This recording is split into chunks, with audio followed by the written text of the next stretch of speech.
Come on. So, Doc, my last question. I know we're winding down. What are your thoughts about the Netflix series Who Killed Malcolm X, or Who Shot Malcolm X? It was a Netflix series. I think it was maybe 6 or 7 part series.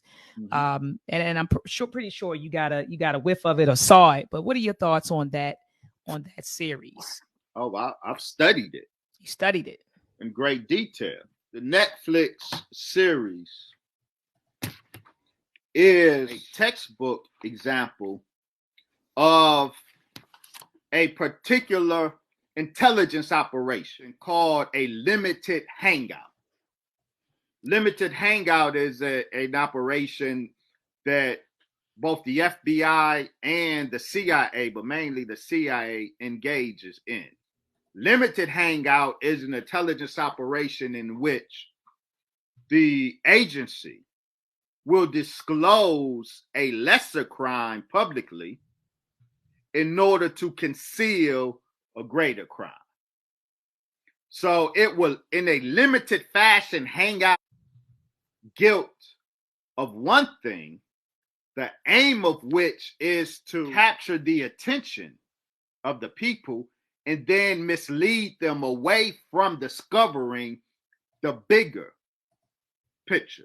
That's what Netflix's Who Killed Malcolm is. How do we know that? We can identify it as an intelligence operation, limited hangout, because of all of the intelligence people that participated in the show.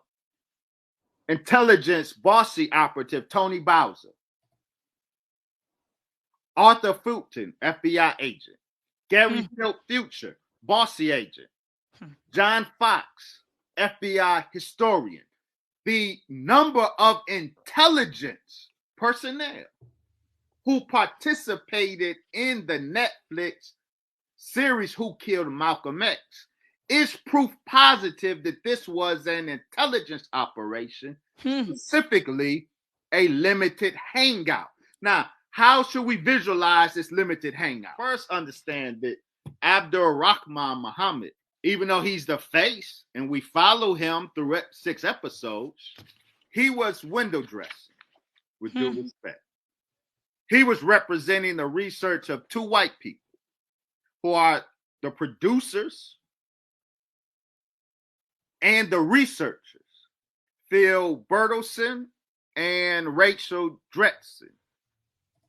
If you saw these 2 white people as the authors of the show, we today would be disinclined from gobbling it up. Facts. So they hid behind the black face of a non-historian, Abdul Rahman Muhammad. He never wrote a book. He wrote a blog. That's it. But he became the face of their research. Now, you say this is an intelligence operation, a limited hangout. Illustrate that very easily. The focus of the series was William 25X Bradley. And the little bit of disclosures, the hangout, the limited hangout, is the time that was spent revealing the FBI's and Bossy's surveillance of Malcolm.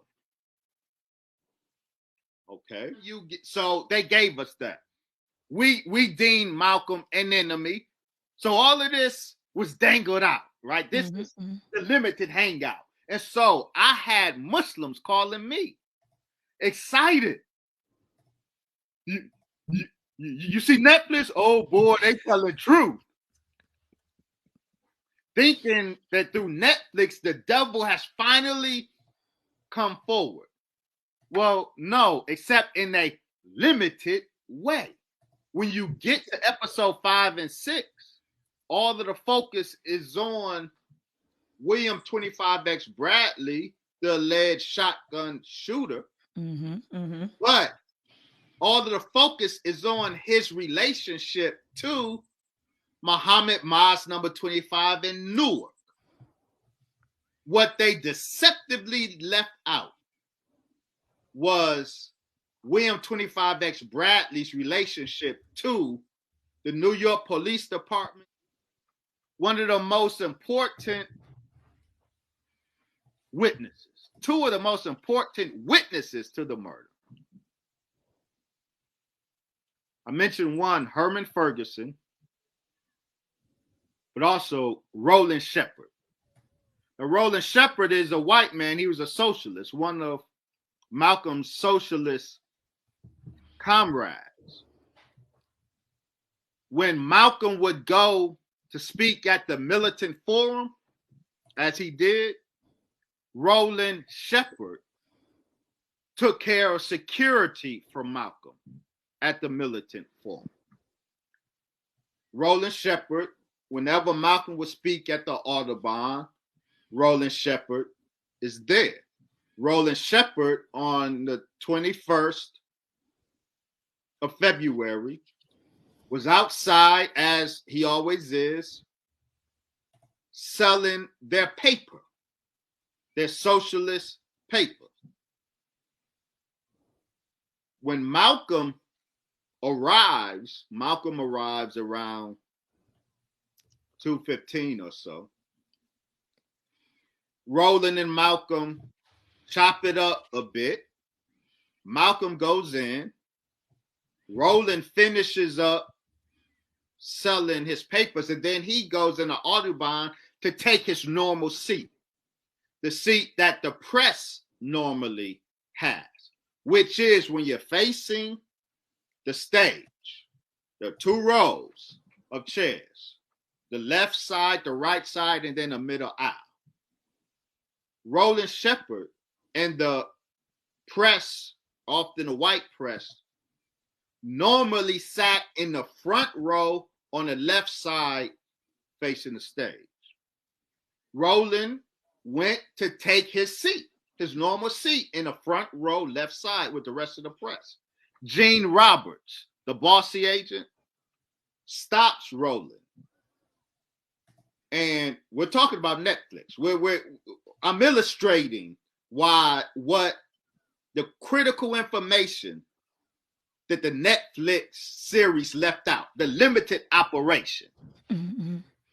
A limited operation, by definition, discloses the lesser crime in order to disguise the bigger crime.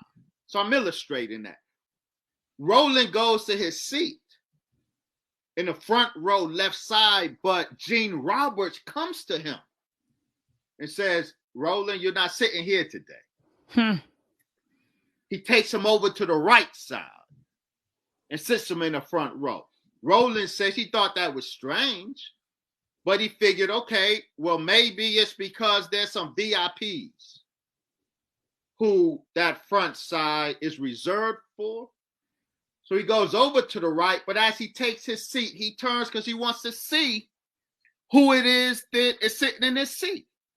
And as he turns and looks, he sees not any white people, VIPs or otherwise. He sees this big, burly black dude, beard, with a gray trench coat on. Bradley. He didn't know who he was. Yes. He said, okay. So he takes his new seat. The shooting starts. He sees Bradley with the shotgun. Of course, he's not known as Bradley. Fast forward to the next week. The NYPD calls him in to make a statement as a witness in their Manhattan station. As Roland Shepard is being interrogated by the NYPD about what he witnessed, they lay out pictures. Say, do you know these people? The pictures include members of Malcolm's crew, if you will, and others. One of the pictures that he sees put before him is the man that he saw who took his seat, that had the shotgun. So now he's afraid. Roland Shepard says before he responds to, does he know any of these people? he has to get his head together to see how I'm going to answer. Because, let me back up. The NYPD hated the black Muslims and they hated the red communists or socialists. So there was a hostile relationship between Roland Shepard and his socialist group and the NYPD. They were hostile. So Roland Shepard, that's why he's reluctant. So he said before he answers this officer about who I recognize, I need to get my head straight. He asks, can I go to the bathroom? He gets up, he goes to use the bathroom. On his way out, he's at the end of Manhattan NYPD station a week after the assassination.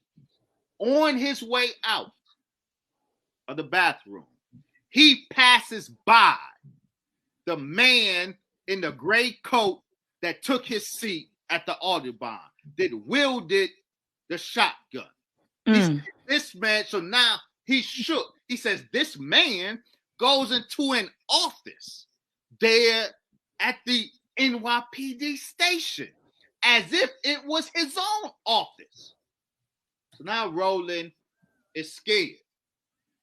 When he goes back, he doesn't tell the cops nothing because now he figures, all right, he's being set up. They show him the picture of the man who did shoot him, and that man here in the station, and he looks like he got an office here. So Roland says, no, I don't recognize any of these, all black people look alike, ha, ha, ha, ha, appealing to the racism of the Irish police.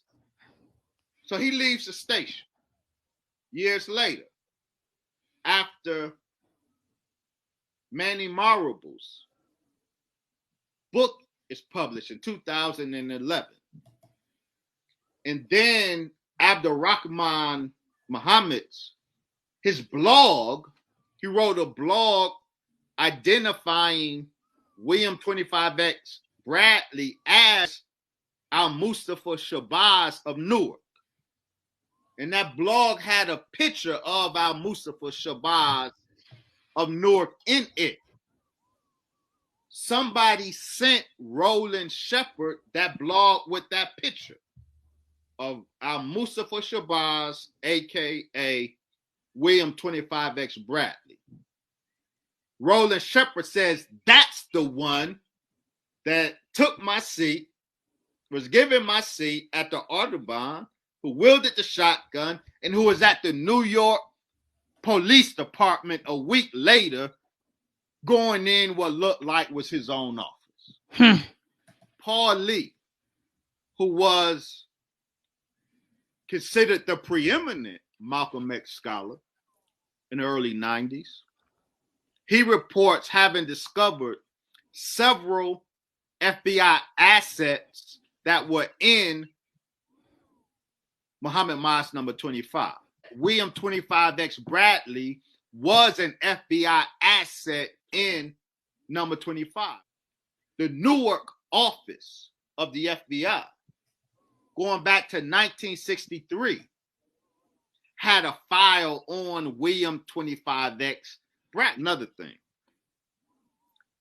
Zach Kondo, he's mystified in here because the descriptions of the shotgun wielder describe him as having such expertise with the shotgun, a very difficult weapon to wield. And Zach Kondo says he can't account for a young 20-year-old in mid-60s having such expertise in such a difficult weapon. Well, now we know exactly how to account for that. And the Manhattan DA in the new motion confirms what we knew. William Bradley was a machine gunner for the Marine Corps, and he was a Green Beret. So he was a military weapons specialist. He was an FBI asset in Muhammad Mas 25.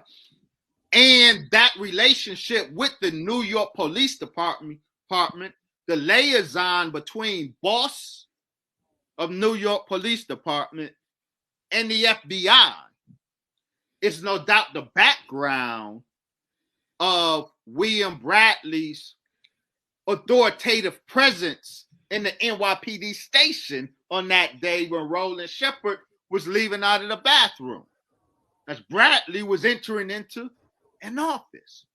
None of this made it in that limited hangout called Netflix, Who Killed Malcolm X. But instead of looking at William Bradley, we need to be looking at William Sullivan, assistant director of the FBI, who was over the counterintelligence program executed against Black nationalist group. And so Netflix have us reaching that low-hanging fruit. That's what limited hangouts do. William Bradley was low-hanging fruit. William Sullivan is what we needed to hear more of how he planted his assets and used his assets in number 25 Newark. Doc,